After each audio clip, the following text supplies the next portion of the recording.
Okay, here is our update on the markets on August 5th. It is actually 8:30. We just had the jobs release, 8:31. So 1 minute ago, the jobs number was released. So a little bit different today. This is think of it as like a live scenario, if you will. I wanted to use this as an example to kind of talk through price action during a very volatile event like the jobs report. As I've been saying on Twitter and my previous videos, this is one of the next big catalysts for something, right? A turn, either to keep moving higher or a bearish reversal since we have been moving higher. This setup is just more of an intraday kind of setup. This is a 1 minute, 3 minute, 5 minute, maybe a little bit redundant. We're looking this close because it's a very volatile event. This is the 15 minute, this is the hourly, and this is the daily. So you can see on the daily, we have broken below yesterday's low. Now, now we're at 8:32. So we're literally 2 minutes since the number has been reported. And notice I didn't even mention what the number is. In some ways, it almost doesn't matter. Let's see what price is doing. But let's see, what does it say? Payrolls increased 528,000. Much better than expected. So a sign of strength for the jobs market. Which, if you want to play that game of like interpretation, what is the market thinking?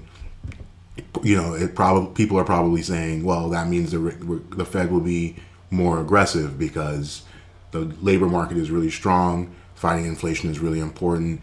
That just gives them more reason to be aggressive to try to stamp down inflation. So this is your hourly chart. So we were bull flagging. This threatens to kind of completely erase that, right?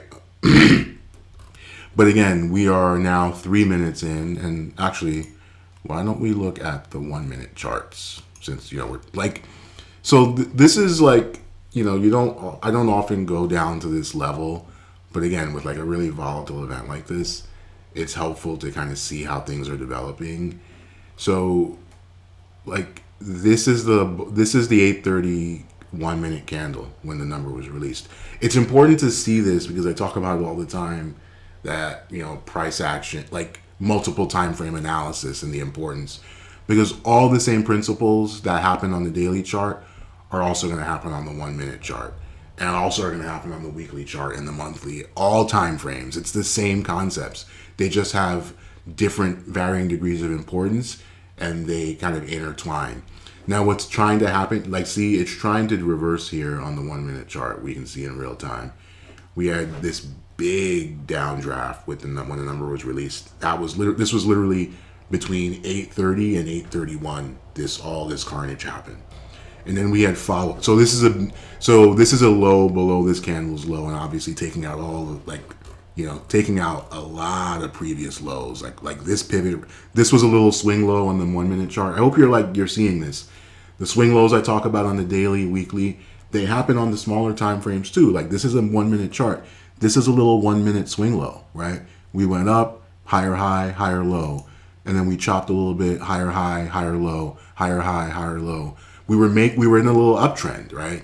Moving higher, higher, higher, and then we had this wham, big lower low, a massive lower low, and then we had follow through the next minute, more follow through the next minute. This is a pattern you tend to see on multiple time frames, 3 candles of the same, 3 down candles in a row, down, down, down, or up, up, which is interesting. And again, on different time frames, so weekly, monthly, and now we're consolidating is what's happening, right? After these 3 down candles, 3 new lows, we did not make a new low.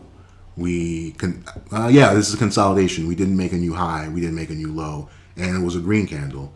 And then we consolidated basically for more, and we're consolidating more. This, you would suspect, is a bear flag, right? It's a consolidation at the lower end of the range after a big drop lower. And so I hope this is helpful. Just again, these principles work on all the time frames. So what we're seeing here, if we just kind of zoom out now, go to the daily, we were just literally looking at the 1 minute chart. If we look at the daily chart, that 1 minute action is causing this daily chart to make a new low below yesterday's low. and now it's threatening to make a low below here, which is our last higher low. That would be a big problem, right? Like that's an area that we really need to hold, right? That area right there, the 4080 area. And excuse me, this is the S&P. These are S&P futures. So not the same exact numbers on the S&P cash, but same principle. And obviously the market hasn't opened yet. And so what we could see here is a false breakdown. Now, I hope you're seeing this. It's subtle, but you can see it's building a little wick, a little lower wick. That means we're getting a little rally on that lower time frame, like the 1 minute chart, for instance. We're starting, again, that consolidation that we were seeing, we're probably getting a little bit of a reversal. Let's actually just zoom in there really quickly. Yeah, so it's still consolidating pretty well. Like it hasn't broken down. And of course, while this looks like a bear flag, it could quote unquote fail, meaning if we can get above this, you see, this is basically now essentially resistance, this area, call it, just to put a finer point on it, that right there essentially is your resistance. We got to get back up into the range of this big monster. So in some ways, it makes things a little bit simple or more straightforward. This monster 1 minute candle now becomes like this is like no man's land. And I mean, geez, that's between 41.27 and basically 41.59. Wow. Wait, really? Okay, yeah. I mean, that's generally how these things happen, right? Like, so that was a pretty big downdraft, right? And so if we're able to make a move above here, and then you see we start a little pattern of higher highs, higher lows, that tells you we might work our way back up to this resistance zone.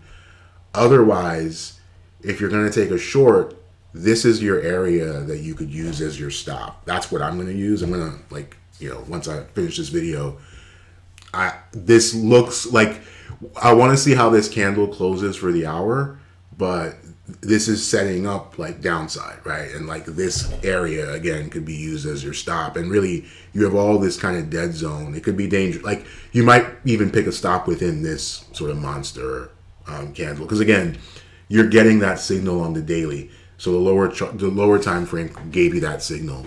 And so I would think we are probably getting a move to 40.80 at this point, which isn't huge downside from here, right? That's only another 40 points, right? We already got the big move lower with the number printing.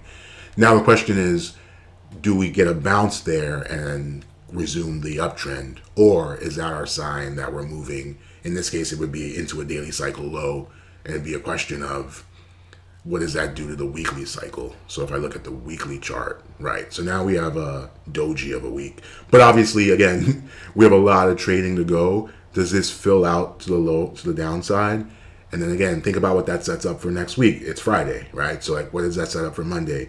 Does it set, like right now, if nothing changed and we closed like this, next week we would open as an inside week, right? We know that because we're right here, right? Like, so if we just stayed here, we would just open like around here next week. I mean, that's not, obviously something could happen over the weekend and we could gap up or gap down. But that kind of sets the table for you that, like, as I hope you're seeing that what the 1 minute chart did change the daily structure, which is now doing this to the weekly, which gives us our setup for next week. So we'll see how we close, how we trade throughout the day. I'll see maybe do a video later today as well. But that's the setup here. We're possibly printing a daily. So this is the weekly chart. Did we make a new high today?